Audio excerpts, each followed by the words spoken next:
Bonjour, bonsoir. C'est l'endroit où vous nous recevez. Nous sommes heureux de vous accueillir aujourd'hui au webinaire de l'USUP. Alors, pour bien commencer, permettez-moi de vous présenter l'USUP. L'USUP est une organisation internationale de plus de 40 000 membres travaillant dans le monde entier dans le domaine de la prévention, du traitement et de l'accompagnement au rétablissement de la toxicomanie. La vision de l'USUP est celle d'un avenir où vivre en meilleure santé et en sécurité est une priorité et où chacun a accès à une prise en charge éthique de la toxicomanie, de la prévention, du traitement et de l'accompagnement au rétablissement. En bref, un avenir où des millions de personnes peuvent vivre une vie meilleure. Bon, nous allons commencer ainsi. Je me nomme Rodolphe Noti, coordinateur régional pour l'Afrique de l'USUP. Je vais co-animer cet événement en ligne avec M. Goodman Sebeko, notre conseiller scientifique.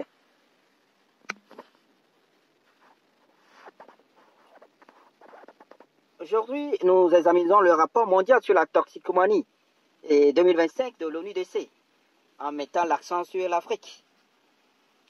En juillet, nous avons eu un aperçu mondial avec Giovanni Campello de l'ONU-SIDA.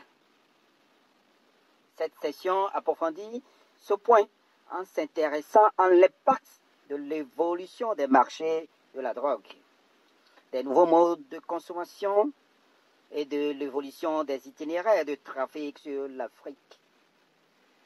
Nous accueillons maintenant des représentants du bureau régional de l'ONU-DC pour l'Afrique. De l'ONU-DC pour l'Afrique de l'Ouest et du Centre, de la Commission de l'Union africaine et un intervenant de l'une de nos sections nationales de l'USUP qui partageront leur point de vue sur le terrain. Ensemble, nous analyserons les implications de cette tendance pour les politiques, les pratiques et l'avenir du contrôle des drogues sur le continent. Avant de commencer, quelques points rapides pour garantir le bon déroulement de votre participation. Mais malheureusement, nous ne sommes pas en mesure d'assurer l'interprétation en français comme annoncé au préalable en raison de quelques problèmes techniques. Nous en sommes désolés et espérons qu'un enregistrement ultérieur permettra d'assurer des sections en français. Vous pouvez désormais soumettre vos questions à tout moment dans le volet questions et répondre de l'interface du webinaire. Veuillez noter que nous y répondrons lors de la séance de questions-réponses à la fin du webinaire. L'enregistrement sera disponible à la demande et les certificats de participation vous seront envoyés sous 24 heures. Merci encore d'être parmi nous aujourd'hui. Je vais à présent passer la parole à mon co-modérateur, Goodman. Merci. Merci, Rodolphe. Bienvenue, chers collègues. Merci beaucoup de votre présence. Nous sommes ravis de cette table ronde. Notre premier intervenant sera Dr Anselme Siméon Sanou. Il nous présentera les points clés du rapport mondial sur les drogues 2022 de l'ONUDC, en mettant l'accent sur les tendances et les évolutions pertinentes pour l'Afrique. Il se focalisera sur les tendances émergentes en matière de production, de trafic et de consommation de drogue sur le continent et les comparera aux tendances mondiales. Dr Anselme est un épidémiologiste médical et qui a plus de 15 ans d'expérience en santé sur le plan international. Il dirige actuellement l'unité santé et réduction de la demande de drogue au bureau régional de l'ONUDC pour l'Afrique de l'Ouest et l'Afrique centrale et coordonne les programmes de prévention, de traitement et les systèmes d'information sur les drogues. Il est titulaire d'un doctorat en santé internationale et épidémiologiste. Sur ce, je transmets la parole à M. Anselme. Merci.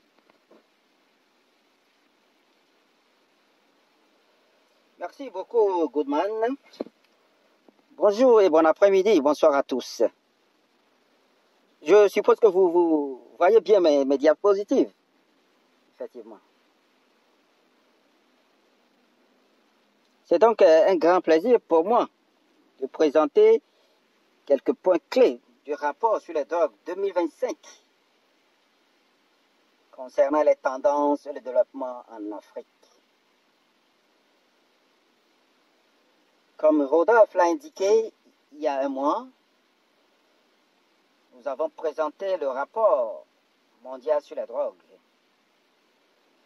Ce rapport indique que près de 316 millions de personnes consomment des drogues dans le monde, ce qui représente une augmentation de 28% au cours des 10 dernières années. 74 millions de personnes développent également des troubles liés à la consommation de drogue, soit une augmentation de 13% au cours des 10 dernières années. Il faut également souligner l'existence d'un déficit de traitement, car seule une personne sur 12 y a accès. En ce qui concerne la situation régionale, principalement en Afrique, il est important de noter que les moins de 25 ans sous traitement en Afrique ne représentent que 31%. La proportion estimée de personnes souffrant de troubles liés à la consommation de drogue et bénéficiant d'un traitement en Afrique est inférieure à la moyenne mondiale et considérablement réduite par rapport à d'autres continents comme l'Amérique et l'Europe. En Afrique, la principale drogue consommée par les personnes sous traitement reste le cannabis, qui représente 32% des autres drogues, suivi des opioïdes avec 31%. Il est également important de mentionner que les femmes et leurs troubles liés à la consommation de drogue. J'ai déjà mentionné qu'à l'échelle mondiale, seule une personne sur 12 a accès à un traitement. En désagrégeant les données, on constate que seule une femme sur 18 n'a pas accès à un traitement, contre 1 sur 7 pour les hommes, qui consomment toutes sortes de drogues, comme les opioïdes, le cannabis, la cocaïne et les amphétamines. En Afrique, parmi les personnes développant les troubles liés à la consommation de drogue et ayant accès à un traitement, seuls 13% sont des femmes. Concernant la consommation de drogue, il est important de noter que les consommateurs de drogue injectables représentent 14 millions de personnes dans le monde, dont 6,9 milliards vivent avec l'hépatite C, 1,7 milliard avec le VIH et 1,5 million avec les deux. La mortalité imputable à la consommation de drogue a augmenté au cours des dernières décennies, de 1991 à aujourd'hui. L'hépatite C représente l'un des facteurs indirects les plus importants, plus élevés que les drogues. Il s'agit principalement des troubles liés à la consommation d'opioïdes. Concernant la dynamique, il est important de noter que le cannabis reste la principale drogue préoccupante en Afrique et représente une part substantielle des dommages liés à la drogue dans le monde. Le trafic et la consommation de cannabis touchent toutes les régions du monde entier.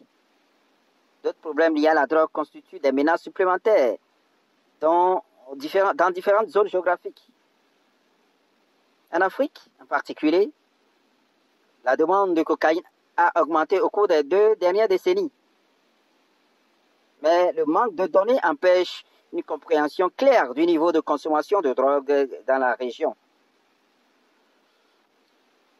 On estime que la consommation d'opioïdes est également élevée sur le continent. L'usage non médical du tramadol demeure une menace. en particulier en Afrique de l'Ouest et en Afrique centrale. En Afrique de l'Est, la consommation de stimulants synthétiques, le trafic d'héroïne, de cocaïne ont augmenté. On observe également une forte prévalence du VIH parmi les consommateurs de drogues injectables. En Afrique de l'Est, la consommation d'héroïne a augmenté.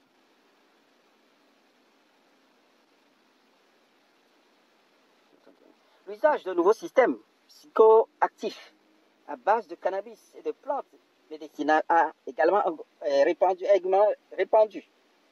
La région présente également une forte prévalence du VIH parmi les personnes qui s'ingèrent des drogues. Bien que l'Afrique, comparée à d'autres régions, ne connaisse pas de problème de stimulants, le rapport mondial 2025 met en évidence des indications d'une disponibilité croissante de la cocaïne en Afrique du Nord, de l'Ouest et central. Il est également signalé que certains pays d'Afrique sont les principales voies de trafic pour une quantité importante de captogone, comme le Nigeria.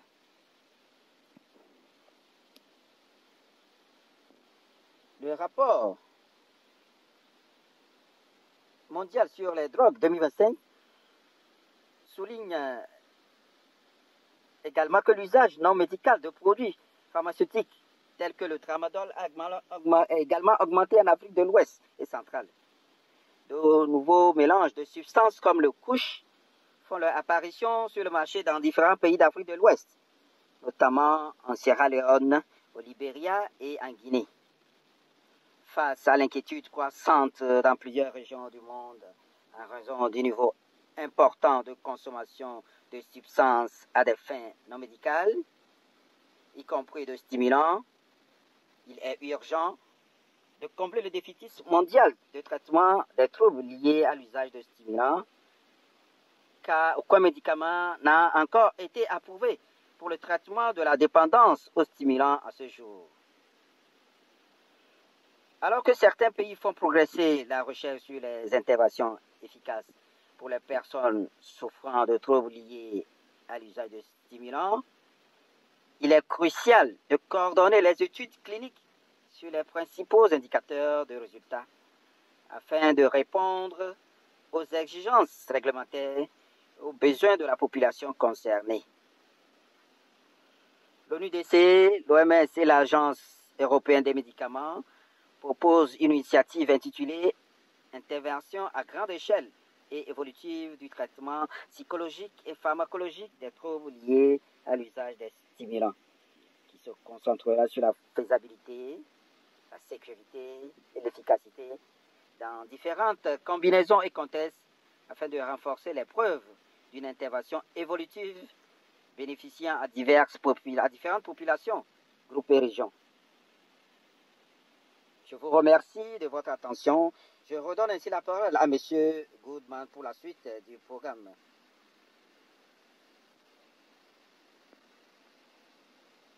Merci beaucoup, Dr Anselme, pour cette introduction et pour avoir souligné les points préoccupants pour l'Afrique de l'Ouest.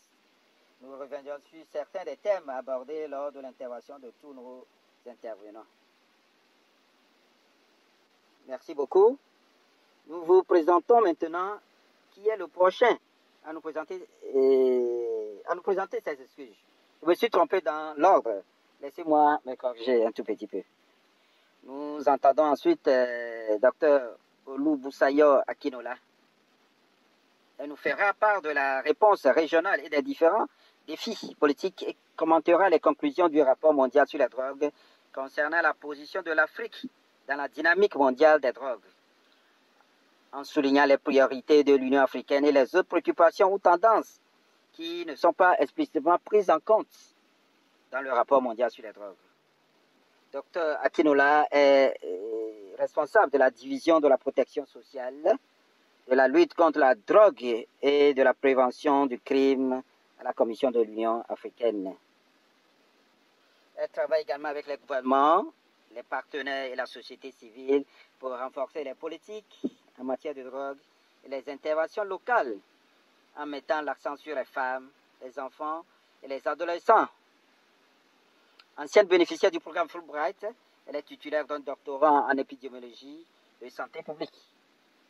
Docteur Akinola, ravi de vous revoir. À vous la parole maintenant. Bonjour à tous. J'espère que vous voyez bien mes diapositives, ma présentation, s'il vous plaît. Ok. Je peux alors continuer. D'accord, merci. Alors, bonjour à tous, ou bonne journée selon l'endroit où vous vous trouvez. Comment vous la présenter? Je me nomme Akinola Olubusaya et moi-même allons simplement présenter quelques statistiques et tendances. Je pense que mon travail sera facilité par le premier intervenant. L'exposé portera sur le continent africain et son union, les statistiques et les tendances, sans toutefois approfondir les tendances car elles ont été présentées déjà. Il s'agira ensuite de la situation actuelle dans les États membres et du plan d'action de l'Union africaine concernant les réponses aux défis liés à la drogue sur le continent africain. Nous aborderons ensuite les implications politiques. Pour ceux qui ne connaissent pas l'Union africaine, je dirais brièvement que l'Union africaine est l'union de 55 pays africains. Elle a été créée en 2002 pour succéder à l'Union à l'OUIA, l'Organisation de l'Unité africaine, créée en 1963. Comme nous le savons tous, l'Afrique compte plus d'1 milliard d'habitants, dont environ 475 millions âgés de 15 à 35 ans. Ces personnes sont considérées comme des jeunes selon la Charte africaine de la jeunesse. Près de 60% de la population africaine a moins de 25 ans. Mais avant de poursuivre, revenons un an en arrière. Le rapport mondial sur les drogues 2024 publié l'année dernière indique une augmentation exponentielle de 40% de la consommation de drogue d'ici 2030, soit quelques années seulement. Mon collègue, le dernier intervenant, nous a déjà donné un aperçu général du rapport mondial sur les drogues. Pour compléter ce qui a été dit, le tramadol représente la proportion de personnes traitées pour un trouble lié à la consommation de drogue sur le continent africain. Comme l'a souligné mon collègue, le tramadol reste une substance remarquable qu'il faut surveiller. Il est également important de souligner que l'usage non médical de ces produits pharmaceutiques, et notamment du tramadol lui-même, utilisé sur le continent, n'est pas celui de 50 ou 100 mg, approuvé par l'OMS comme médicament essentiel. Ce que nous constatons comme abus ou consommation sur le continent africain est en réalité une dose très élevée de tramadol de 250 et 500 mg. Ces substances sont également classées comme drogues illicites et font l'objet d'un trafic sur le continent africain. Il convient également de mentionner, en complément de ce qui a été présenté précédemment, des cas aberrants importants dans ce rapport sur les nitazines, inscrite à la Convention des Nations Unies de 1961 et détectée en Afrique de l'Ouest et à l'île Maurice. La nitazine sert principalement de base à la plupart des substances consommées abusivement sur le continent. Enfin, comme mon frère vient de le dire, l'ISCUCH, qui contient également de la nitazine, a été déclaré urgence de santé publique en 2022. Il a donc été détecté pour la première fois en Sierra Leone en 2022. Mais la Sierra Leone et le Libéria ont déclaré cette situation d'urgence de santé publique. Nous avons pu effectuer des analyses, peut-être médico-légales, sur couche qui contient différents composants, outre la nitazine, du fentanyl et des cannabinoïdes synthétiques, pour en citer quelques-uns. Des données anecdotiques indiquent également que des os ont été broyés puis ajoutés aux couches, provoquant une réaction de zombies. À cela s'ajoute l'utilisation non médicale de la prégabaline. Concernant les données ventilées par âge, je tiens également à mentionner que nous disposons du rapport du réseau panafricain d'épidémiologie sur la consommation des drogues. Ce rapport alimente également le rapport mondial sur la drogue avant sa publication, car nous avons des points focaux qui transmettent leurs données au système de surveillance WENDU. Ainsi, le rapport pour l'Afrique concernant les données ventilées par âge indique que nous avons des personnes sous traitement âgées de 10 à 65 ans. Les données ventilées par âge montrent que sur le continent africain, 80% des personnes de 10 à 65 ans sont sous traitement. Mais aussi âgées de 15 à 44 ans. 7 personnes sur une évaluée étaient âgées de 15 à 34 ans. Ces personnes sont également classées comme jeunes selon la charte africaine de la jeunesse. Certaines personnes sont également en traitement entre 10 et 14 ans.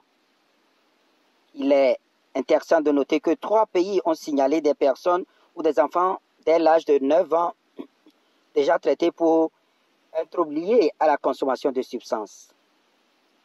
Ces données nous permettent également de savoir que l'initiation précoce se produit dans certains contextes. Les personnes commençant un traitement dès l'âge de 9 ans. Il est important de noter que les données ventilées par sexe sont toujours difficiles à évaluer en raison de la stigmatisation. Parmi les 8 personnes évaluées par les réseaux panafricains d'épidémiologie sur la consommation de drogue, une femme figure dans le rapport mondial sur la drogue, qui évalue le traitement des troubles liés à la consommation de cannabis et d'héroïne. Nous avons également consulté les statistiques relatives aux autres composants des drogues. Outre les données nécessaires à l'élaboration de politiques pour relever efficacement les données du continent, nous avons également examiné le niveau d'éducation et la profession des personnes admises en traitement. En réalité, 1 à 2 personnes ayant terminé l'école primaire ou secondaire sont prises en charge pour les TUS. Les étudiants sont 2 fois plus susceptibles de consommer des drogues que ceux qui travaillent à temps partiel ou à temps plein. Le graphique présente les personnes en traitement. Nous étudions déjà des alternatives à l'incarcération sur le continent africain. Le rapport mondial sur la drogue 2025 indique que l'Afrique applique toujours des mesures plus punitives à l'encontre des personnes consommant des substances. Et cela contraste avec ce qui a été signé en 2016 lors de la session extraordinaire de l'Assemblée générale des Nations unies sur le problème vestimentaire, où tous les chefs d'État et de gouvernement ont signé un accord intergouvernemental prévoyant que la consommation de drogue soit considérée comme un problème de santé et non comme un problème criminel. Or, ce que nous observons sur le continent africain est un changement de paradigme par rapport à ce qui se passait auparavant. De plus en plus de personnes sont orientées vers des traitements loin du système judiciaire. Comme l'a souligné mon collègue qui a fait la première présentation de l'ONUDC, le cannabis est cultivé localement au Nigeria et reste la principale substance à l'origine de la demande de traitement en Afrique. Enfin, il convient de mentionner les stratégies innovantes. Nous avons évoqué les drogues conventionnelles utilisées sur le continent.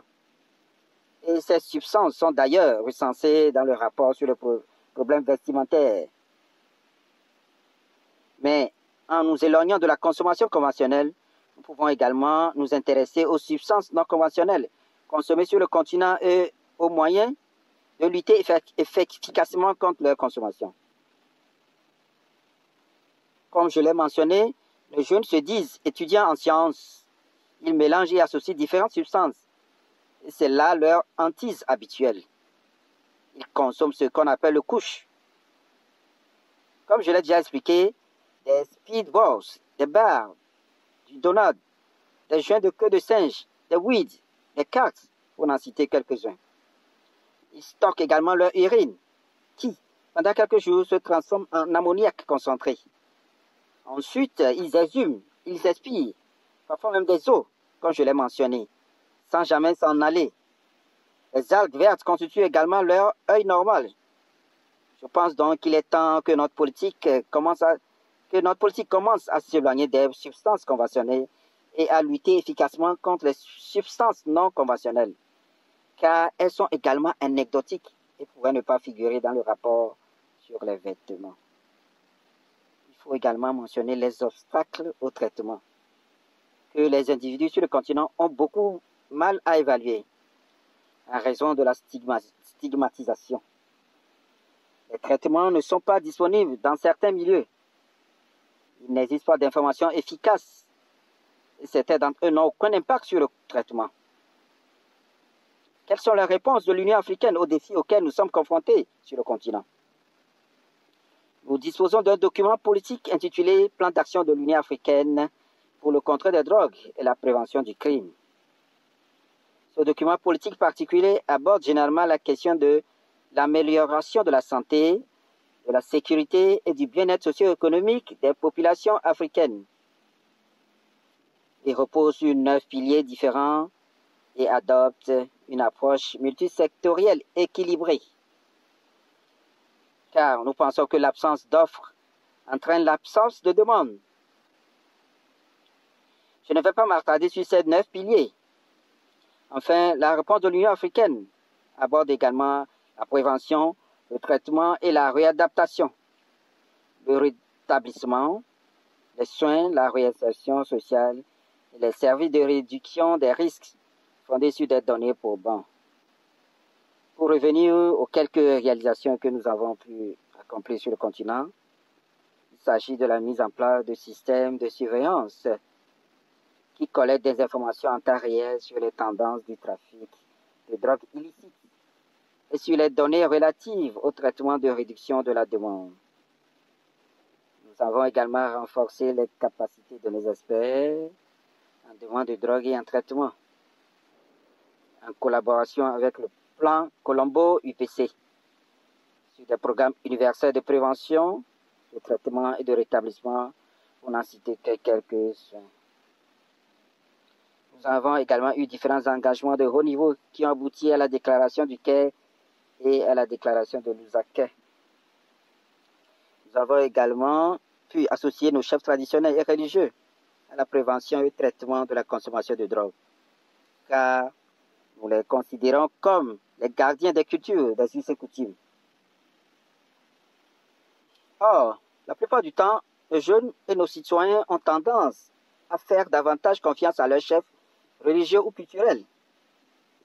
Nous avons ensuite porté le plan d'action de l'Union africaine sur la scène internationale, en représentant et en défendant la position africaine, ce qui amplifie les perspectives africaines dans l'élaboration des différentes politiques internationales en matière de drogue. Enfin, et non des moindres, le rapport mondial sur les drogues, publié cette année, a mis en lumière les implications politiques qui ont permis d'identifier les lacunes sur le continent. Il est crucial d'identifier les traitements de prévention de la toxicomanie, d'intensifier ou de renforcer le plaidoyer et la sensibilisation et la réinsertion des jeunes, ainsi que l'intégration sociale, ou plus généralement, l'intégration des personnes déjà traitées dans la société. Il est également essentiel d'élaborer un cadre politique efficace pour lutter contre la toxicomanie en milieu scolaire. Ces implications portent également sur l'investissement dans le traitement et le renforcement des programmes de traitement adaptés à l'âge et au genre, et sur l'adaptation des politiques aux mesures punitives et mesurées, ainsi qu'à une approche centrée sur l'aide et fondée sur des données probantes, tout en renforçant la coopération régionale et en luttant contre le trafic illicite et la criminalité transnationale organisée qui y est associée. Car on considère que sans demande ni offre, il n'y aura pas de demande. Je vous remercie. Nous avons renforcé les capacités de nos experts en demande de drogue et de nos experts en traitement, en collaboration avec le plan Colombo UPC sur des programmes universels de prévention, de traitement et de rétablissement, pour n'en citer quelques-uns. Nous avons également eu différents engagements de haut niveau qui ont abouti à la déclaration du Caire et à la déclaration de Lusaka. Nous avons également pu associer nos chefs traditionnels et religieux à la prévention et au traitement de la toxicomanie, car nous les considérons comme les gardiens des cultures. La plupart du temps, nos jeunes et nos ont tendance à faire davantage confiance à leurs chefs religieux ou culturels. Nous avons ensuite porté le plan d'action sur la scène internationale représentant, défendant la position africaine. Enfin, le dernier point, mais non le moindre, concerne les implications politiques du rapport sur les drogues.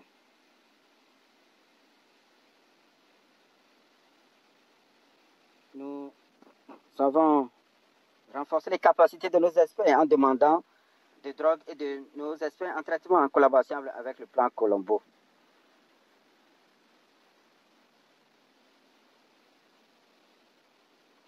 Ensuite, nous avons essayé de renforcer la réalisation des jeunes ainsi que l'intégration sociale et plus généralement l'intégration des personnes déjà traitées dans la société. Car on considère que sans demande ni offre, il n'y aura pas de demande. Je vous remercie. Je vous remercie. Et merci beaucoup d'avoir présenté à nouveau un aperçu de certaines des drogues préoccupantes. Nous ferons un résumé juste après le dernier intervenant. Nous vous fournirons également des orientations concernant les documents d'orientation de l'Union africaine et du document africain. Nous y réfléchirons plus en détail sous peu. Merci beaucoup. Notre dernier intervenant est Dr Martin Ogogi. Dr Martin, je vous ai presque fait intervenir beaucoup plus tôt. Trop tôt. Veuillez m'excuser, toutes mes excuses pour cela. À vous maintenant, Dr Martin. Dr Martin va nous présenter le point de vue des sections nationales et partager quelques observations issues de chaque pays, notamment sur les substances émergentes, l'évolution des tendances en matière de consommation de drogue et les lacunes notables qu'il estime importantes à notre connaissance. Dr Martin Agui est le fondateur et directeur exécutif de l'initiative mondiale sur l'usage de substances. C'est en abrégé le GISA, le président national d'ISA Nigeria, est formateur international et ancien boursier de Fulbright, du programme Fulbright. Fort de plus de 29 ans d'expérience dans le contrôle des drogues, il a contribué à l'UNLTCW pour les normes de prévention et est professeur adjoint assistant de psychologie à l'université Virginia Commonwealth. Dr Martin, la parole est à vous. Merci beaucoup, Goodman. Bonjour à tous et merci de votre présence. Permettez-moi de commencer par dire que le rapport mondial sur la drogue nous a donné une vue d'ensemble de la situation des drogues. Mais en quoi cela reflète-t-il des différences entre les pays d'Afrique, et plus particulièrement au Nigeria? Par exemple, le rapport World Drug fait état d'une prévalence accrue de la consommation de cocaïne. Mais est-ce le cas dans la plupart des pays d'Afrique? Cela ne reflète peut-être pas exactement la situation au Nigeria, mais c'est bien sûr un signe avant-coureur. Certes, la forte prévalence de la consommation de méthamphétamine et de tramadol en Afrique a été mise en évidence. Je dois dire que cela reflète la situation au Nigeria. Par exemple, une étude récente menée auprès de consommateurs de drogue a révélé une augmentation significative de la consommation de méthamphétamine, passant de 0,6% en 2017 à environ 38% en 2024. De même, la consommation non médicale de tramadol a augmenté, passant de 32% en 2017 à environ 37% en 2024. Les experts observent également une augmentation de la consommation de cannabinoïdes de synthèse, de drogues synthétiques à base de plantes et de drogues non conventionnelles. dont la plupart ne sont pas mentionnés dans le rapport mondial sur la drogue. Dr Akinola a d'ailleurs fait référence à certaines de ces drogues non conventionnelles. Cela nous indique donc qu'au-delà du rapport mondial sur les drogues, il est nécessaire que les États membres africains mènent des enquêtes nationales sur la consommation de drogue afin de disposer de données locales plus détaillées et adaptées aux spécificités pour orienter les interventions politiques. À titre d'exemple, le Nigeria est l'un des pays d'Afrique et même du monde qui a répondu régulièrement au questionnaire de l'UNODC, c'est-à-dire au questionnaire du rapport mondial annuel utilisé pour élaborer le rapport mondial. Mais une vision plus claire des problèmes de consommation de drogue n'a été établie qu'après une enquête nationale sur la consommation de drogue menée en 2016-2017 et publiée en 2018. Même si je dois dire qu'une autre enquête aurait dû être menée depuis longtemps, je ne sais donc pas combien de pays africains peuvent se targuer de disposer de données nationales actualisées sur la consommation de drogue. Qu'il s'agisse de données ou d'enquêtes nationales réalisées au cours des 5 dernières années. D'après le rapport mondial sur les drogues 2025, seuls 33 pays africains environ ont répondu au questionnaire de l'UNODC. Je ne sais pas combien de pays le font ou soumettent un questionnaire à l'Union africaine, peut-être dans la même proportion.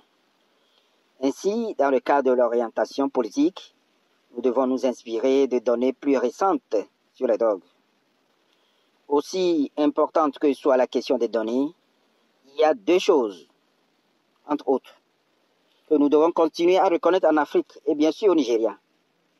Les tendances et les modes de consommation de drogue continuent d'évoluer, tant en termes de consommation de type de substances et bien sûr du marché de la drogue. En résumé, les gens consomment des drogues. Il ne faut donc pas mettre l'accent sur la poursuite de ce qui est utilisé, mais sur la prévention et l'utilisation de tout ce qui est utilisé. Cela nécessite donc davantage d'investissement dans la prévention fondée sur des données probantes, notamment au sein des familles et des communautés. En se concentrant sur la lutte contre les facteurs de risque et la promotion des facteurs de protection, il faut également reconnaître qu'il y aura toujours des consommateurs de drogue et que le système de justice pénale pour ces personnes n'est plus rentable ni viable. Dr Akinola, je suis heureux qu'elle ait également évoqué ce point. Par conséquent, et par principe, les États membres devront adopter des alternatives à l'incarcération pour les consommateurs de drogue ayant des démêlés avec la justice pénale. Je suis heureux de constater que le Nigeria prend déjà des mesures positives en ce sens, même si le processus est relativement lent. Enfin, et en lien étroit avec l'ATI, il est nécessaire d'améliorer l'accès à des traitements de qualité et abordables pour les personnes souffrant de troubles liés à l'usage de substances. On estime qu'une personne sur 30 bénéficie d'un traitement de qualité pour les TUS en Afrique, ainsi qui peut être inférieur dans certains États membres.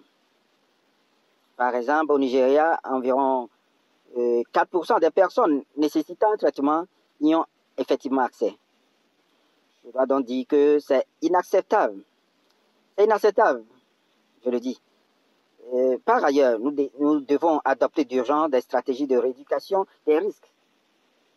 Je suis également heureux de constater que le Nigeria prend des mesures positives dans ce sens, mais non sans obstacle. Toutes ces mesures contribuent donc bien sûr à la lutte contre la drogue, avant même la publication du rapport mondial sur les drogues 2024-2025. Je dois également souligner qu'au Nigeria, des efforts sont déployés pour renforcer les capacités des forces de l'ordre face à l'évolution constante des marchés de la drogue. Mon objectif est donc de souligner certains points du rapport mondial sur les drogues concernant certains pays, et plus particulièrement le Nigeria, afin d'ouvrir la discussion. Permettez-moi donc de m'arrêter ici, avant de passer aux prochaines séances, sur certains des points que j'ai évoqués. Merci de votre attention. Environ 4% des personnes ayant besoin d'un traitement ont effectivement accès à un traitement de qualité. Je dois donc dire que c'est inacceptable. De plus, nous devons adopter d'urgence des stratégies de réduction des risques. Je suis également heureux de constater que le Nigeria prend des mesures positives dans ce sens, mais non sans obstacle. Et Dr Martin, merci beaucoup. C'est toujours un plaisir de vous entendre et j'attends avec impatience la décision qui va suivre. Pour résumer ce que nous avons entendu aujourd'hui, la présentation du Dr Anselma s'est à nouveau concentrée sur le rapport mondial sur les drogues 2025 et a mis en lumière certains problèmes urgents pour l'Afrique. Il nous a expliqué que malgré les progrès mondiaux dans la compréhension de l'évolution de la toxicomanie, l'Afrique continue de faire face à un fossé grandissant en matière de traitement. La demande de services dépassant largement l'offre. Les données indiquent clairement une augmentation de la consommation de drogue, ainsi que des obstacles persistants à l'accès au traitement et aux interventions de réduction des risques. Un point que le Dr Martin a d'ailleurs repris dans ses réflexions. Le rapport souligne également la dimension généreuse et genrée, c'est-à-dire liée au genre de la consommation de drogue. Les femmes sont donc souvent confrontées à des vulnérabilités particulières, comme je l'ai évoqué il y a quelques heures ce matin. Et pourtant, elles restent mal desservies par les systèmes de soins existants. Un point sur lequel nous devons absolument réfléchir. De même, les dommages sanitaires et sociaux liés à la consommation de drogue demeurent une préoccupation majeure, notamment dans les régions où le système de santé est déjà très sollicité, comme c'est le cas dans la plupart des régions d'Afrique. Un autre thème crucial est ressorti de la présentation du docteur Ansama, la dynamique locale du trafic de la consommation. Nous sommes conscients que l'Afrique, autrefois une région de transit, est devenue un marché international de la drogue et par conséquent un marché de consommation de plus en plus important. Il est donc essentiel d'en rester conscient, compte tenu de l'évolution des itinéraires et de l'émergence de nouvelles substances qui façonnent les modes de consommation.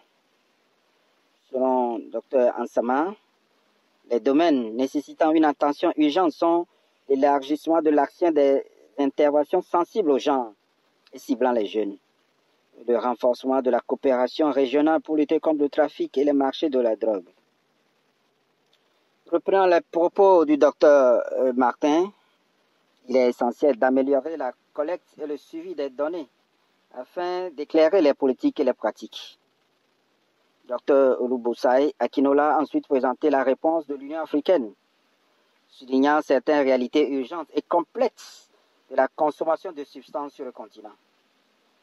Nous sommes un continent jeune, avec près de 60% de sa population âgée de moins de 25 ans. C'est à la fois une opportunité et un défi.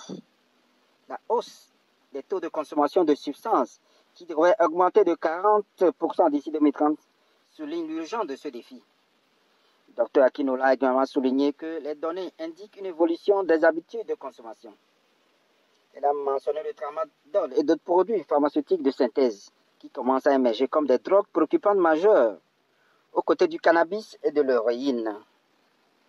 Si l'expérimentation de substances non conventionnelles par les jeunes témoigne de l'adaptabilité des marchés locaux de la drogue, les résultats ventilés par âge du Dr Akinola nous ont permis de constater qu'elle montre que les troubles liés à la consommation de substances apparaissent souvent précocement.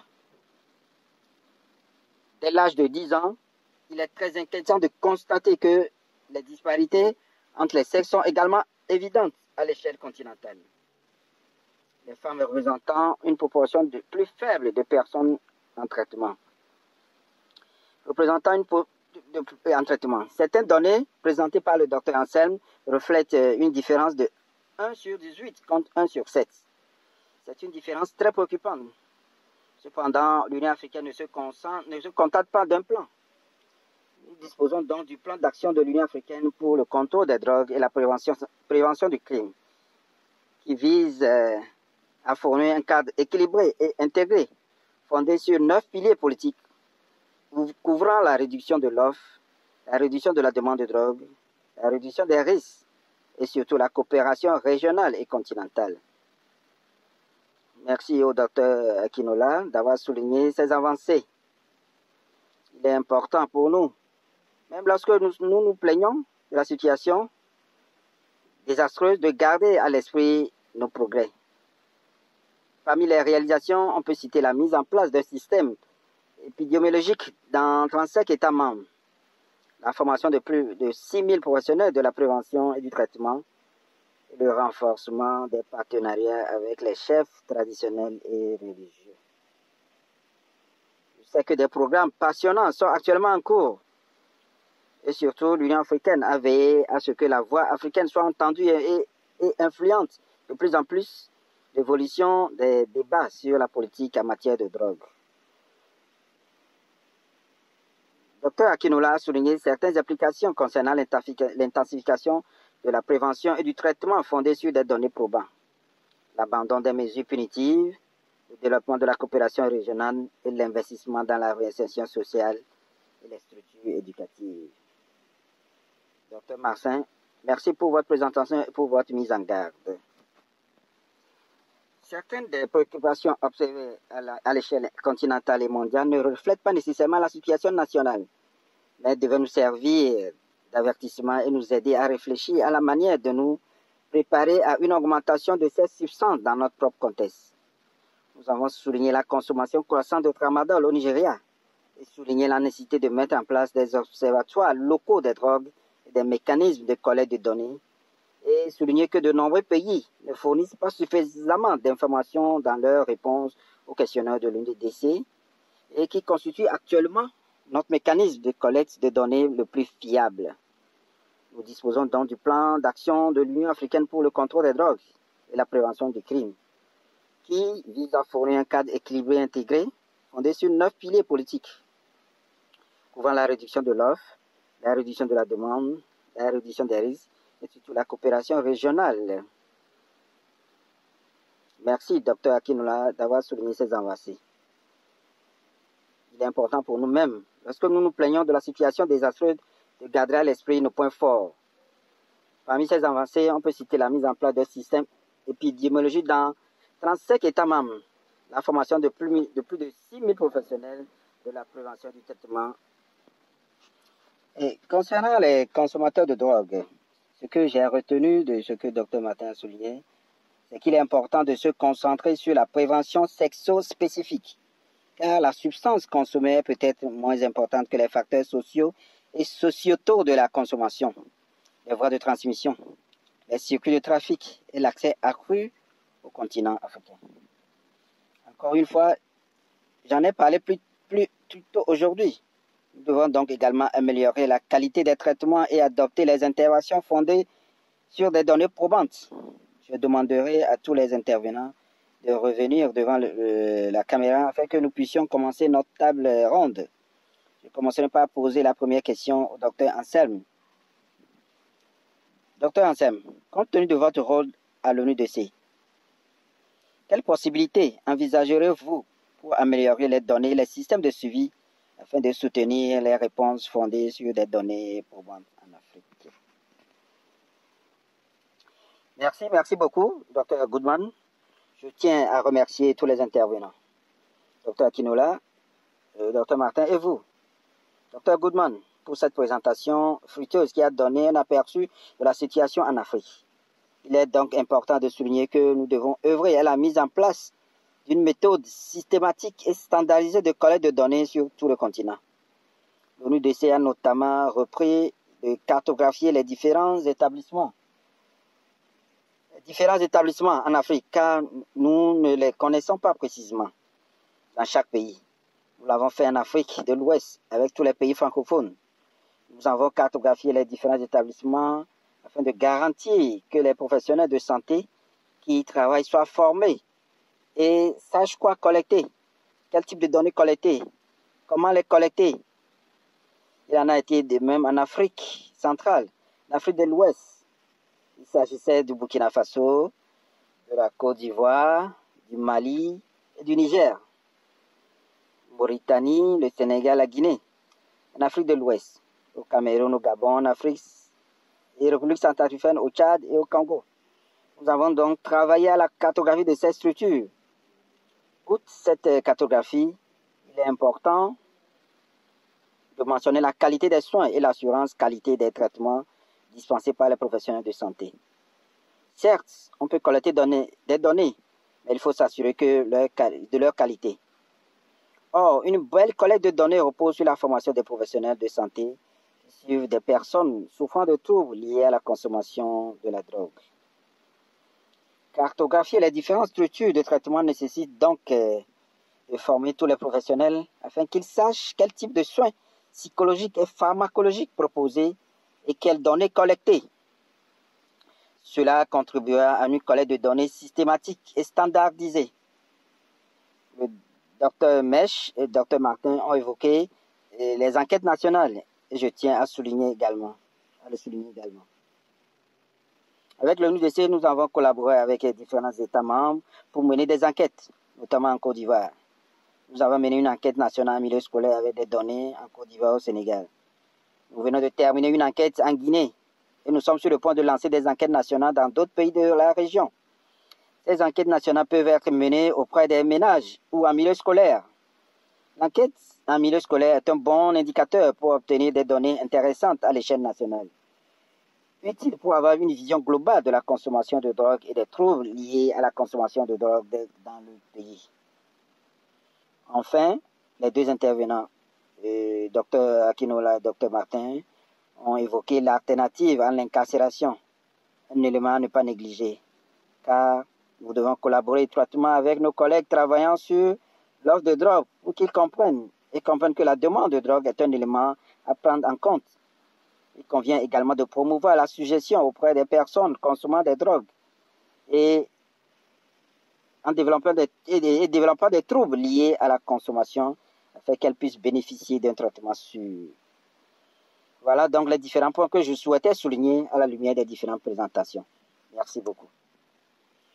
Merci beaucoup pour cette réponse aussi complète. J'ai hâte de connaître l'avis du Dr Akinola sur la manière de renforcer la circulation des données afin de mieux répondre aux besoins. Mais Dr Akinola, si vous réfléchissez à votre réponse, je me demande, selon vous, y a-t-il des tendances ou des problèmes dans le paysage des drogues en Afrique que le rapport ne prend pas pleinement en compte, mais qui devraient être au cœur de nos préoccupations? Merci, professeur. Je crois que Dr Ansem a déjà mentionné quelques-uns. Heureusement, je suis actuellement à Boston, pour une consultation de haut niveau et nous avons discuté de la manière de garantir la disponibilité de données fiables sur le continent. Ce qui a déjà été évoqué. J'ai discuté avec le Dr Angela et toute l'équipe. Je vous prie de m'excuser. J'ai discuté avec Dr Angela et toute l'équipe sur le continent de la manière de faciliter un processus de collecte de données standardisé. Je tiens à mentionner que nous disposons du réseau panafricain d'épidémiologie sur la consommation des drogues. Ce réseau comprend 2 points focaux. Le premier issu des services de lutte contre la drogue, qui dirige ces institutions, et le second issu des douanes de la sécurité maritime, pour n'en citer quelques-uns. Ces services collectent des données sur le trafic de drogue illicite. Nous avons également des points focaux, responsables d'établissements de soins de santé mentale sur le continent, qui collectent également des données sur les traitements. Malheureusement, contrairement à une enquête exhaustive auprès des ménages ou des écoles mentionnées par le docteur Ousmane, les données de traitement en Afrique concernant les personnes qui évaluent leur traitement. Elles ont développé la maladie et se rendent ensuite au centre de traitement pour y être soignées. Le problème, c'est que les personnes qui ne savent pas où aller, faute d'informations adéquates ou qui se sentent stigmatisées, ne se rendent pas au centre de traitement. Ces données pourraient donc ne pas refléter fidèlement la situation sur le continent africain. Mais de manière générale, je pense que, hormis peut-être les drogues non conventionnelles, qui sont en réalité des données anecdotiques, le rapport mondial sur les drogues est un rapport impartial et fondé sur des preuves. Il est parfois difficile de saisir une ou deux réalités sur le continent africain, comme la drogue non conventionnelle dont je parle. C'est mentionné, je crois. Mais c'est aussi une très bonne méthode. Nous espérons pouvoir standardiser cela. Nous venons de prendre contact, comme je l'ai mentionné. J'ai rencontré le docteur Angela Mi et nous essayons de voir comment le traitement des personnes qui contribuent au rapport PINDU déclarent également directement via le questionnaire de déclaration annuelle. Nous prévoyons également de publier très prochainement une note d'orientation sur la situation en Afrique. De plus, plutôt que d'avoir le rapport mondial sur les drogues, nous ayons de voir si nous pouvons élaborer le rapport Afrique conjointement par l'Union européenne et l'ONUDC. Je vous remercie. Merci, Dr Akinola. C'est formidable, hein, c'est un travail. Dr Martin, en écoutant le Dr Akinola, elle a, comme vous l'avez mentionné, souligné la dimension régionale de certaines de nos préoccupations et le fait que certaines préoccupations plus locales ne se reflètent pas forcément dans le rapport. J'aimerais donc entendre vos réflexions à ce sujet. Et à ce propos, pourriez-vous également nous dire comment, selon vous, les sections nationales comme l'ISAB, Nigeria, peuvent contribuer à combler le fossé entre les données nationales et la mise en œuvre locale? Vous pouvez également étendre cette réflexion à la collecte de données. Merci beaucoup, Goodman. Je partage pleinement les propos des docteurs Anselme et Annick Akinola concernant la collecte de données. Qui, comme l'a mentionné Dr Akinola, ce qui est rapporté concerne principalement les données relatives au traitement et celles des forces de l'ordre. Comme je l'ai mentionné lors de ma présentation, vous remarquerez que les personnes qui évaluent les traitements représentent un pourcentage très faible par rapport au nombre de personnes qui consomment ces substances. Et dans la plupart des cas, bien sûr, sans aucun rapport, comme je le dis toujours, aucun rapport n'est parfait en soi. Il y a toujours place à l'amélioration. Mais en fin de compte, certaines substances consommées pourraient être perdues car les consommateurs n'évaluent pas nécessairement leur traitement. Et n'oublions pas non plus que tous les patients qui suivent un traitement ne font pas l'objet de tests pour déterminer le type de drogue ou de substance consommée. Et encore une fois, cela dépend de ce que la personne teste, du médecin ou du thérapeute. Il arrive que des personnes vous disent « consommez de la cocaïne ». Mais la manifestation de ce que vous voyez, c'est un peu comme quelqu'un qui a consommé des dépresseurs, par opposition à l'effet stimulant de quelqu'un qui consomme de la cocaïne. Cela signifie simplement que certaines personnes ne savent pas vraiment ce qu'elles consomment. Et cela est particulièrement inquiétant, surtout compte tenu du niveau élevé d'ingéniosité dans la consommation de substances. Le docteur Akinola a également évoqué ce que l'on appelle communément de couche. Une analyse approfondie révèle la présence d'azote et d'autres substances.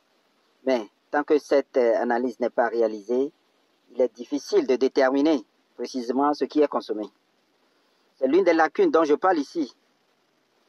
En effet, comme nous n'avons pas un nombre suffisant de consommateurs de drogue qui évaluent le traitement, il est difficile de déterminer précisément ce que ces personnes consomment. C'est pourquoi les données locales sont cruciales.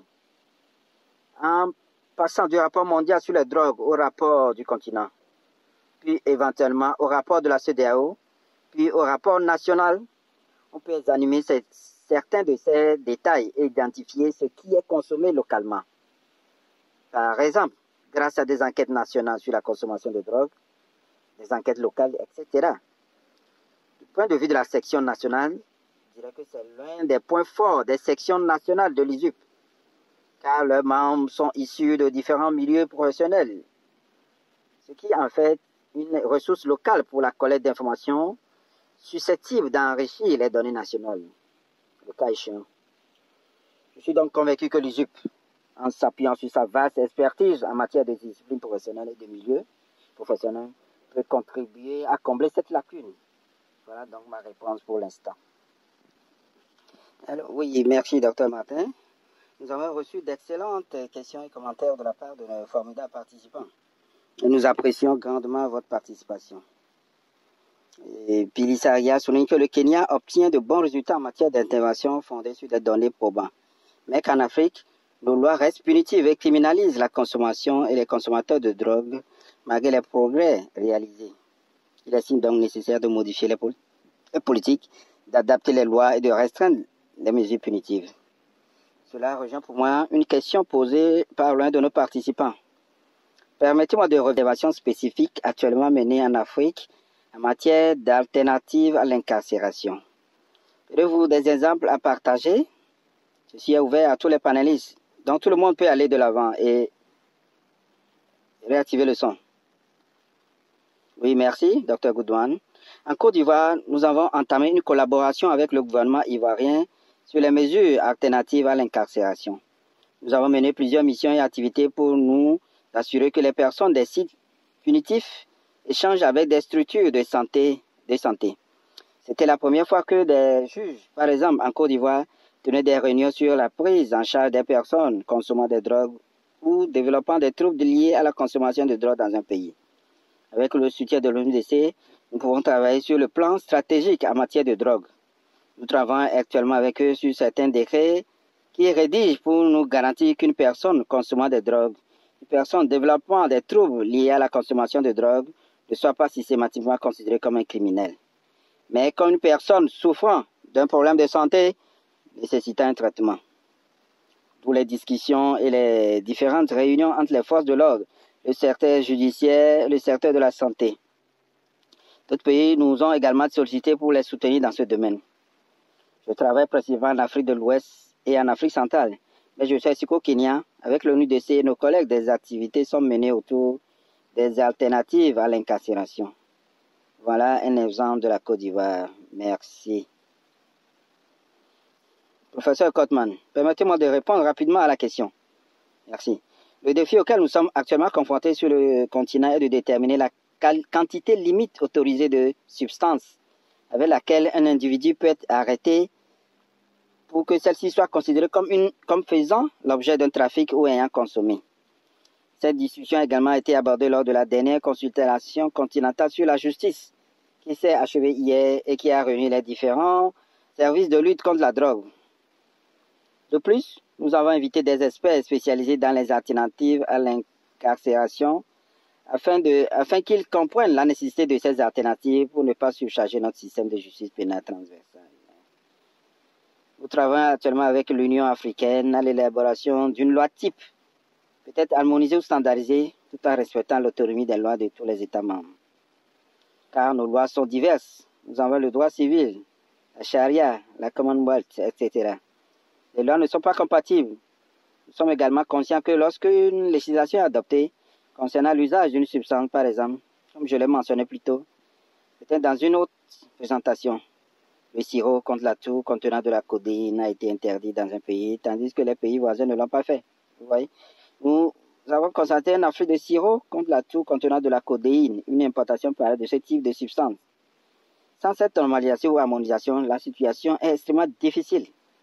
Nous travaillons actuellement avec les forces de l'ordre pour déterminer la limite autorisée de la substance avec laquelle une personne peut être arrêtée, afin qu'elle soit traduite en justice ou envoyée en traitement. J'ai entendu parler des difficultés rencontrées avec ces personnes ou avec les forces de l'ordre en matière de drogue. Parfois, les criminels connaissent les quantités de drogue autorisées et à un moment donné, on les voit en quantité très faible. Or, ce sont en réalité des trafiquants et non des consommateurs. Voilà des défis. Mais nous étudions également des cadres qui aideront efficacement notre législation. Notre système de justice pénale et les services de lutte contre la drogue a fait face efficacement à ces défis ou à la menace que représente le renvoi des personnes nécessitant un traitement vers le système de justice pénale. Merci. Oui, docteur Goodman, j'interviens peut-être rapidement, d'accord. Oui, je suis heureux que le docteur Kinola ait souligné les défis que la plupart des États membres africains aient participé à cet événement pour examiner les solutions à ces obstacles. Nous n'avons pas mentionné, comme je l'ai indiqué précédemment, que le Nigeria ait commencé à mettre en œuvre des mesures alternatives à l'incarcération. Je sais que des juges ont été formés ou sélectionnés. Les juges ont également été formés au Nigeria. Les professionnels ont été formés pour travailler ensemble et bien comprendre ce qu'est l'incarcération alternative.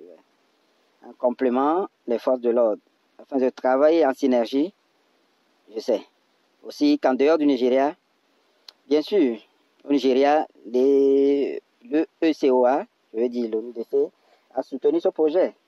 Et la CEDEAO travaille activement dans d'autres États membres au sein de la CEDEAO.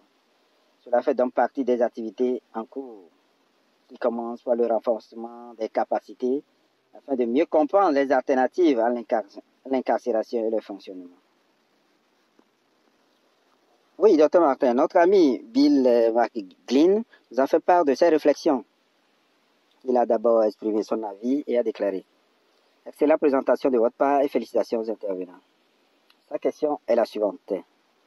Les gouvernements africains soutiennent-ils tous nos efforts? Vous avez décrit de nombreuses interventions et actions politiques. Gardez donc cette question à l'esprit lorsque vous répondrez à la prochaine question que je vous poserai. Puis vous pourrez également répondre à Bill. Une question partagée entre Antoinette Meyer du Cap Occidental d'où je viens et le docteur Simon de Séoul en Corée du Sud concerne la prévention chez les jeunes. Antoinette parle de son expérience auprès d'enfants de 5 ans qui ont été initiés à la drogue et au gangsterisme par des groupes d'adolescents. Quelles sont donc les alternatives possibles en Afrique pour lutter contre ce type d'exposition? Dr Simon affirme que le cannabis est la principale cause de traitement liée à la drogue chez les jeunes africains, comme au Nigeria. Le docteur Akinola a mentionné le tramadol. Quelle stratégie de prévention?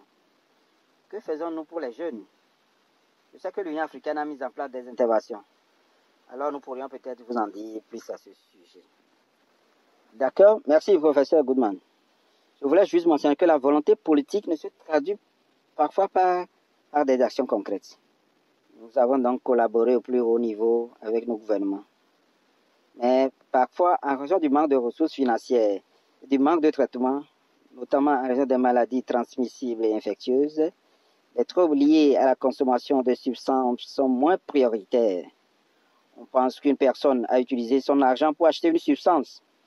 Sous l'effet de l'euphorie, peut-être. Elle a développé un trouble, a consommé et veut ensuite que nous la traitions. Est-ce que vous voyez un peu?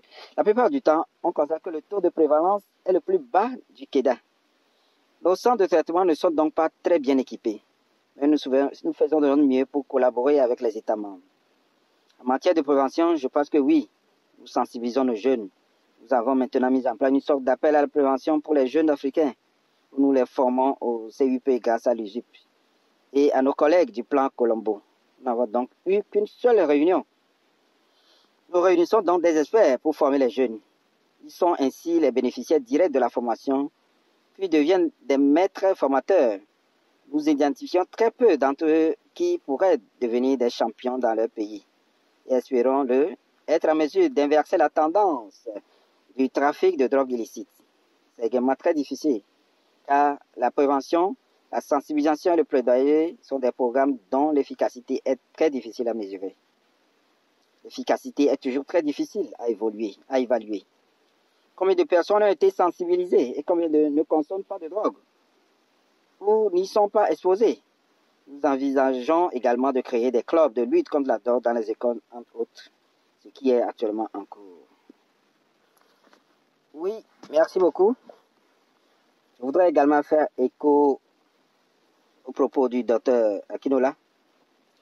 Parfois, même si le gouvernement souhaite bénéficier du soutien d'organisations comme l'ONUDC, il lui est difficile d'obtenir des financements équivalents aux notes pour l'équipement de ces installations et la mise en œuvre de certaines actions. Cependant, il est toujours prêt à fournir des ressources de ces ministères pour collaborer avec nous et s'assurer que toutes les mesures que nous souhaitons mettre en œuvre dans les pays sont adaptées au contexte local afin que nous puissions les adapter à nos objectifs de prévention. J'aimerais ajouter que nous avons constaté que les gens ne savent pas vraiment comment faire de la prévention. Ils pensent savoir et s'efforcent d'appliquer ce qui a fonctionné ces dernières années en matière de maladies infectieuses en appliquant les mesures de prévention à la prévention de la consommation de substances. Il est important de noter que l'ONUDC dispose des orientations et des normes internationales en matière de prévention. La prévention dépend du stade de développement de l'être humain. Il existe des mesures de prévention qui peuvent être mises en place dès la grossesse, la petite enfance, l'adolescence et l'âge adulte. Si vous envisagez par exemple de sensibiliser les adolescents, vous risquez de faire fausse route. Au lieu de veiller à ce qu'ils fassent de la prévention, la situation risque d'être pire. Je pense que les organisations, les gouvernements et les États devraient également être formés à la prévention et à sa mise en œuvre en fonction des stades de développement de l'être humain et des lieux où ils souhaitent la mettre en œuvre. Est-ce au sein de la famille, à l'école, au sein de la communauté Rôle essentiel de la famille sur le lieu de travail. C'est un point que je voudrais souligner et souligner le rôle essentiel de la famille. Pour tous les problèmes de drogue que nous rencontrons, la famille doit commencer par veiller à ce que la prévention contribue à créer un environnement favorable, sain pour nos enfants. Les différents enfants du monde entier et à favoriser l'interaction avec les parents. Merci. Bien, bon, je vais peut-être reprendre. Hein. Je suis tout à fait d'accord avec le docteur Aslam. La plupart des gens vous diront qu'ils font de la prévention et expliquent précisément ce qu'ils font, ce qui peut compliquer les choses. Rares sont ceux qui comprennent bien ce qu'est la prévention. Et comme je le dis toujours, la prévention commence. La prévention de la consommation de substances commence dès la naissance, tout au long des différentes étapes de développement. J'ai constaté au fil du temps que notre attention se porte généralement sur les jeunes. Quand on parle de prévention, on oublie les facteurs de risque de l'individu, du jeune dont on parle. La famille pourrait donc n'être que le facteur de risque. Donc, se concentrer sur l'individu en oubliant le foyer. L'enfant, son origine, revient à s'attaquer à la surface sans tenir compte du risque de consommation de substances dans la vie de cet individu. Il s'agit donc d'une approche holistique. Comme l'a mentionné le docteur Aslam, intervention au sein de la famille, de la communauté, du milieu scolaire, etc.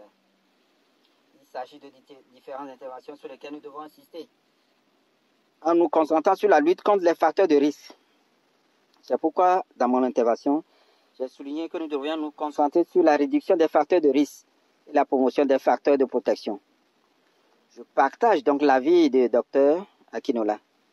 Les priorités gouvernementales ont tendance à ne pas privilégier la lutte contre la consommation de drogue. Les raisons sont évidentes. Comme l'a dit le docteur Kumola, vous savez à quel point vous avez réussi en matière de prévention et combien de personnes ont pu éviter de consommer de la drogue. C'est l'une des tâches les plus difficiles à accomplir.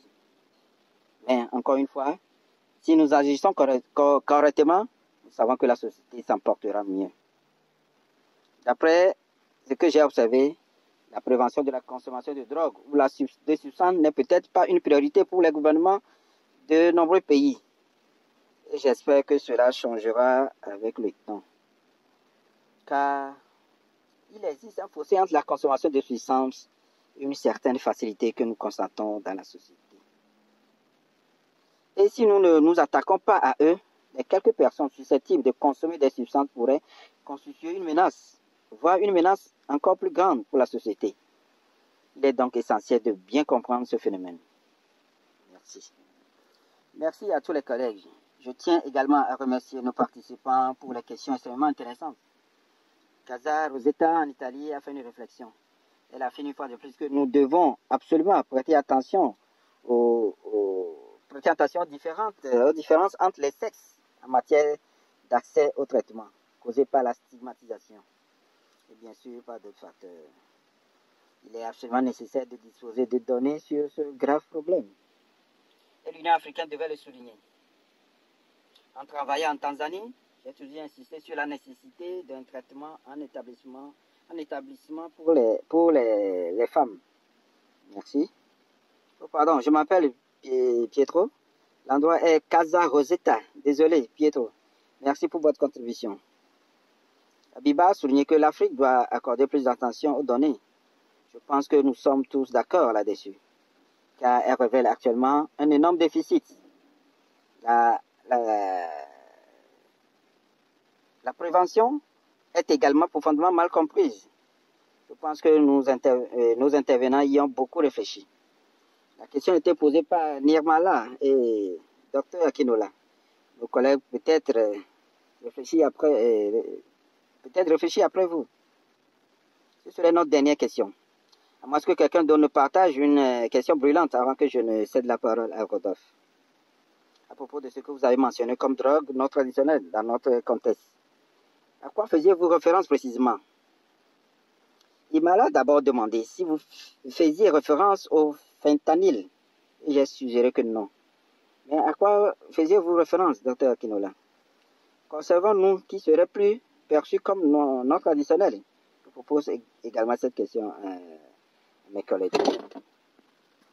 Merci. Avant de répondre, je voudrais également mentionner rapidement que je partage l'intervention des docteurs Anselme et Martin sur la prévention. J'ai visité un pays où les choses n'étaient pas très bien faites, mais où les jeunes étaient exposés à ce qui était disponible.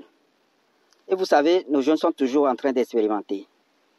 Ainsi, les drogues non conventionnelles dont je parlais, ou plutôt les drogues ou substances, comme dans l'exemple que j'ai donné, consistent à conserver leur urine pendant 3 jours, ce qui transforme l'ammoniac concentré en urine. Puis à s'éloigner du fétanyl parce qu'ils doivent le payer, ou acheter de la colle bon marché et à commencer à en consommer. De nombreux exemples comme ceux que j'ai mentionnés incluent les eaux exhumées, achetées, utilisées pour les enfants, puis grattées, et qui devient alors un œil normal. Un autre exemple est celui des gorges où ils vont gratter les algues vertes, les stockent quelques jours, les mélangent. Et vous savez, je ne sais pas si nous avons des jeunes ici qui voudraient expérimenter. Je n'entrerai donc pas dans les détails de ce qui se passe. Un autre exemple, le gecko des murailles, la substance blanchâtre du dingo. Ils la grattent aussi et c'est leur effet habituel. Ce sont des substances non conventionnelles, non traditionnelles que les jeunes consomment. Le problème est le suivant. Si vous arrêtez quelqu'un avec du cannabis et que vous demandez quelle est la limite autorisée, dois-je vous envoyer en traitement? Dois-je vous envoyer au tribunal pénal pendant que vous débattez avec le fait que le jeune utilise réellement de la colle? Alors, si vous arrêtez quelqu'un avec de la colle ou de l'urine, comment dites-vous cela? Est-ce une infraction pénale? Parce que c'est mon urine et j'ai suffisamment étudié pour pouvoir l'utiliser. Alors, notre discussion devait maintenant se concentrer sur ce point. Je suis sincèrement désolé. Mon WhatsApp est connecté à mon ordinateur portable. Désolé pour cela. Les appels arriveront donc. Soit je coupe le son de notre domaine. Toutes mes excuses. C'est seulement auprès des participants. Comment gérer ces usages non conventionnels et non traditionnels de drogue? Si nous adaptons une loi type, nous allons nous inclure l'urine dans nos lois? Le rapport mondial sur les drogues va-t-il réellement prendre en compte la consommation d'urine, l'utilisation de gecko, l'utilisation d'algues vertes? Le fait d'observer les personnes se rendre à la morgue ou ailleurs, d'exhumer des os, de les broyer et de devenir des substances proactives normales, ce sont les drogues non conventionnelles. Il est temps que nous avancions dans cette direction. Je vous le soumets. Merci. Merci, docteur Akunola. Alors, docteur Martin et docteur Ansel, il nous reste environ 1 minute avant que Rodolphe ne commence à m'engueuler. Hein? Avez-vous des commentaires avant de passer à Rodolphe? D'accord. Permettez-moi d'ajouter quelque chose au point soulevé par docteur Akinola. Bien sûr, il existe tellement de drogues non conventionnelles qu'il est trop difficile de les mentionner. C'est pourquoi nous devons tenir compte des particularités locales. C'est pourquoi il est essentiel de mettre l'accent sur la prévention. Des études nous ont permis de comprendre que la norme ou la tendance en matière de consommation de substances est généralement la polyconsommation. Si vous voyez des personnes qui consomment des drogues, vous voyez rarement des personnes monoconsommatrices, mais plutôt 2, 3 ou 4, 5. Ainsi, si l'on parvient à empêcher quelqu'un de consommer l'une de ces substances, on aura tendance à l'empêcher de consommer pratiquement toutes les substances. Mais si l'on ne parvient pas à empêcher une personne de consommer une substance en particulier, il devient difficile de limiter le nombre de substances qu'elle consommera. C'est pourquoi on passe d'une substance peut-être antérieure à des substances humaines, etc. Cela ne commence donc pas simplement là, mais quelque part. Hein. Voilà donc les points sur lesquels nous devons insister pour au moins renforcer les initiatives de prévention en Afrique. Encore une fois, merci pour votre attention.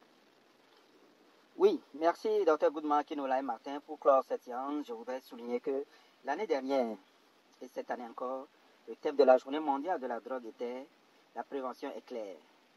Nous devons investir dans la prévention. Les preuves sont claires. Nous devons investir dans la prévention. Ainsi, tout ce dont nous avons débattu, c'est que nous avons toutes les preuves que nous devons prévenir nous devons travailler à la prévention et veiller à ce que nos jeunes, nos enfants, nos femmes, tous ceux qui nous entourent sachent exactement ce qu'est une bonne prévention et comment mettre en œuvre cette stratégie. Merci beaucoup à tous les participants à cette séance. Merci beaucoup, chers collègues. C'est un plaisir d'écouter votre exposé, d'échanger avec vous et avec ce public formidable. Merci pour votre intérêt et vos questions pertinentes. J'apprécie vraiment votre participation. J'espère que vous rejoindrez la prochaine fois et que vous serez tous aussi impliqués. Cela étant dit, Rudolph, à vous la parole. Vous serez tous aussi impliqués. Cela étant dit, Rudolph, à vous la parole. Merci, Goodman. Un grand merci encore au docteur Kinola Martin Anselmi pour cette discussion instructive et passionnante. Cela a été très utile de pouvoir cerner le contenu du rapport mondial sur les drogues et sa pertinence pour les politiques et les pratiques sur le continent. À tous les autres, ce fut un réel plaisir de vous avoir en ligne aujourd'hui et nous vous remercions de votre patience. Suite aux petits problèmes techniques que nous avons eus concernant l'interprétation, je suis heureux de confirmer que ce problème a été résolu et que l'enregistrement complet avec l'option française sera disponible sur le site web de l'ISUP et sur notre chaîne YouTube. Pour rappel, vous recevrez un email de suivi avec votre certificat 24 à 48 heures après ce webinaire. Si ce n'est pas déjà fait, n'hésitez pas à consulter isup.net. Vous pourrez en savoir plus sur notre travail, vous inscrire gratuitement et accéder aux différentes ressources disponibles lors de webinaires comme celui-ci et ceux à venir. Vous y serez informé et pourrez participer aux discussions au nom de l'ISA et de tous les intervenants. Encore une fois, merci de votre présence aujourd'hui et nous vous souhaitons une excellente fin de journée et une excellente soirée à ceux qui s'apprêtent à déjà aller au lit. Sur ce, je mets fin à ce webinaire. Merci beaucoup et à la prochaine.